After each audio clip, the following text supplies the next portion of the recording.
વર્ષ 2006થી શ્રદ્ધા ફાઉન્ડેશન કર્જતથી સેવા કાર્યોમાં કાર્યરત છે.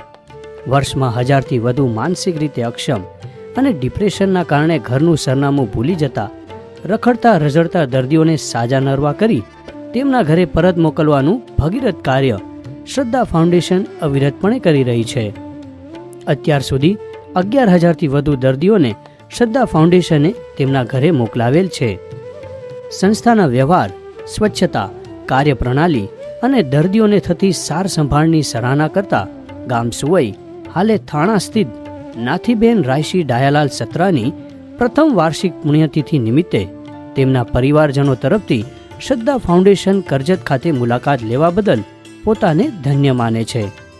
પ્રભુ કૃપાથી પરિવારને માતુશ્રીના પુણ્યતિથિ નિમિત્તે સંસ્થાના સભ્યો માટે જમણવાર આપવાનો તથા ગૌ માતાને લીલો ઘાસચારો ખવડાવવાનો લાભ મળ્યો.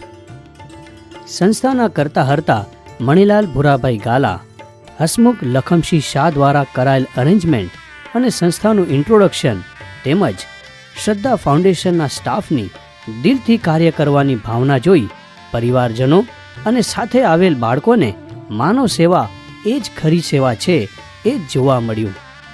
શ્રદ્ધા ફાઉન્ડેશન વતી તેમના અનમોલ અનુદાન બદલ વંદન. સંસ્થાના દર્દીઓને ડૉક્ટર ભરત વાટવાણીની દેખરેખ હેઠળ યોગ્ય સારવાર મળી રહે છે. નાથીબેન રાયશી ડાયાલાલ સત્રા પરિવાર તેમની ભૂરી ભૂરી અનુમોદના કરતા દરેકને સંસ્થાની મુલાકાત લઈ ફૂલ નહીં તો ફૂલની પાખડી અર્પણ કરવાનું આહવાન કરે છે.